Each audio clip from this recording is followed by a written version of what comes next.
है, मन में संताप है। शरीर में, शरीर की निगेटिविटी, शरीर की बीमारियां, और मन की निगेटिविटी, मन की उदासी, मन का डिप्रेशन, मन की चिंताएं, मन की समस्याएं, मन की बहुत सारे दुख और पीड़ा, संताप बहुत सारे। जब आप कंपन करेंगे तो साथ साथ शोर भी मचाएंगे, बच्चे जैसे शोर मचाएं, ओ दिमाग कहीं है, हमारा शरीर कहीं है, और झाड़ू यंत्रवत मैकेनिकल लग रहा है, जैसे रोबोट का, हम नहीं जैसे रोबोट का पोंछा लगा रहे हैं, यंत्रवत पोंछा, भोजन भी कर रहे हैं ईमानदारी से, उधर निगाह टीवी के ऊपर, ऐसे है ना। ये नहीं पता कि तोरी बनी कैसी है, लौकी बनी कैसी है, रायता कैसा है, बताइए। हम मौजूद ही नहीं है कि नहीं, यस या नो? कृपया मौजूद हो जाए, मौजूद होने की कला ही धर्म। फिर दोबारा दोहरा, जहां भी आप हैं वहां मौजूद हो जाने की कला ही धर्म है। और अगर आप मंदिर में हैं, कृष्ण के सामने, राम के सामने खड़े हैं, शिव के सामने खड़े हैं, उसके बावजूद भी आप गुरुद्वारे में खड़े हैं, आप चर्च में खड़े हैं, मस्जिद में खड़े हैं, आप नमाज अदा कर रहे हैं, लेकिन आप मौजूद नहीं हैं। आप किसी भी हालत में धार्मिक व्यक्ति, धर्म शुरू होता मौजूदगी से, जिसको कहते हैं सिमरन। सिमरन मतलब स्मरण, याद। क्या आपको अपनी याद है इस कर्म को करते हुए? सिमरन है आपको?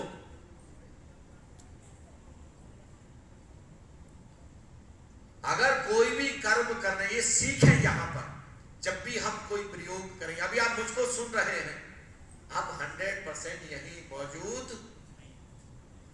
मैं अक्सर बच्चों, जब भी मैं स्कूल में जाता हूं, किसी कॉलेज में जाता हूं, तो मैं बच्चों को कहता हूं, दो शब्द हैं, आपको कह रहा हूं, आप अपने बच्चों को समझाना जाके। दो शब्द, एक है हियरिंग और एक है लिसनिंग। हिंदी में एक है सुनना और एक है श्रवण करना। सुनना और श्रवण करना, क्या अंतर है?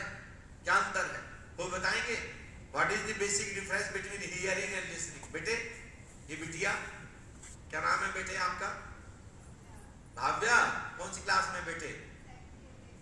अच्छा, वाह, बहुत सुंदर। आप बेटे बताइए।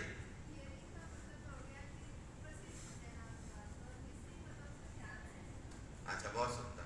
भाव्या से हियरिंग का क्या अर्थ है?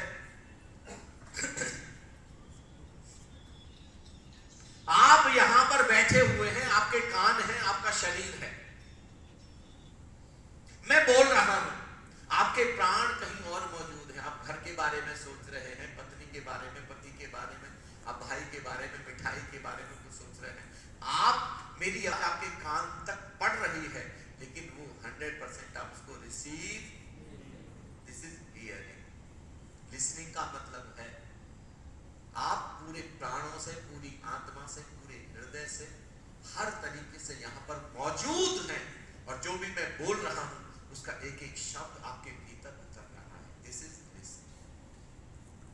मुझे लगता है अपनी क्लास में, पहली क्लास से लेकर के और इंजीनियरिंग करने तक, अपनी क्लास में सबसे कम पढ़ने वाला स्टूडेंट शायद मैं ही रहा, हर क्लास में। लेकिन यहां तो उसके बावजूद भी पहली क्लास से लेकर इंजीनियरिंग तक मैंने अपनी हर क्लास टॉप की। उसका कुल कारण यही था, मुझको एक ही कला आती थी, आर्ट ऑफ लिसनिंग। जब टीचर बोल रहे हैं तो मैं वहां पर 100%। जब मैं धर्म में आया, आपको हैरानी होगी, मेरे गुरु अगर 1.5 घंटा प्रवचन दें, 1.5 घंटा, मैं उसको एज इट इज 1.5 घंटे बाद में एज इट इज लाइन की लाइन ऐसे लिख सकता था। और उनके कितने प्रवचन मैंने लिखे, वो खुद दंग रह जाते थे कि तुम ऐसे लिख कैसे देते। Art of listening. जो भी कर रहे हैं उसमें मौजूद हो जाओ। पति पत्नी के बीच जितने संबंध खराब है भारतवर्ष में, उसमें सबसे बड़ा कारण है उनको सुनने की कला नहीं आती। पत्नी बोल रही है, पति मौजूद ही है ही नहीं। पति दे अखबार पढ़ रहे हैं, टीवी देख रहे हैं, पत्नी बेचारी बोले चले जा रही, आखिर वो खींच जाती है और आपस में संबंध खराब। आंख छोटा बच्चा भी आपसे बात करता है ना, आप इग्नोर ना करें सर। इग्नोरेंस, जब आप इग्नोर करते हैं तो बहुत बड़ी बेइज्जती होती है किसी को, सामने वाला व्यक्ति बड़ा इंसल्टेड फील करता, बड़ी बेइज्जत फील करता, और उससे आपके संबंध खराब। आंखों में आंखें डाल के सुनो, मौजूद होकर के सुनो। जब आप किसी व्यक्ति को केवल, आप देखो, आप किसी डॉक्टर के पास जाते हैं, जैसे सरकारी, मैं रेलवे में था तो सरकारी अस्पताल में जाइए आप, सरकारी अस्पताल में, मतलब इससे पहले कि आप डॉक्टर को कुछ बताएं 2-3 गोली तो उसने पहले लिख दी। मतलब आपने बताया भी नहीं कि अभी आपको बीमारी क्या है, क्योंकि वो सब हर किसी को देनी है, पैरासीटामोल देनी है, कुछ और देनी है, 2-3 दवाइयां तो फिक्स है। फिर अब आप जल्दी जल्दी बताते हैं डॉक्टर साहब मुझे खांसी भी है, तो वो भी वो लिख दें। डॉक्टर मौजूद ही नहीं है वहां पर। जब आप किसी डॉक्टर के पास जाते हैं, डॉक्टर के पास, और उसने आपकी बात को 2-3 मिनट गौर से सुना, बस केवल सुना, ईमानदारी से बताइए, आपको लगता है कि नहीं लगता कि आधी बीमारी तो ऐसे ही ठीक, बस ईमानदारी आप अपने अनुभव से बताइए, यस या नो।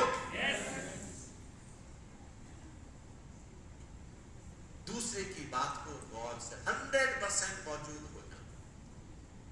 तो मैं आपसे यही वायदा चाह रहा हूं, अगर आप ये एक वायदा देने के लिए राजी हो तो मैं आपको बहुत सारे वायदे दे सकता हूं।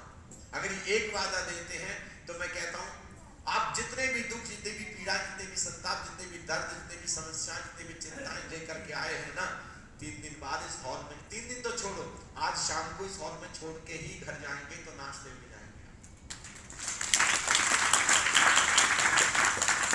कर सकते। और साथ में श्री गुरु नानक देव जी ने जिस एक ओंकार सतनाम को जाना, मीरा ने जिस राम रतन को जाना, वेद के ऋषियों ने जिस ओम को जाना, और भगवान श्री कृष्ण ने जिस ओंकार को जाना, आप उसको जानेंगे 3 दिन के अंदर। एक अनूठा कार्यक्रम। तो दोनों हाथ खड़े करके आप वायदा दे दें कि आप अपना 100% देंगे। यस या नो? जोर से बोले यस या नो। सब बोले यस या नो। बहन जी आपने अच्छे से नहीं बोला, अब आप अकेले बोलिए यस या नो।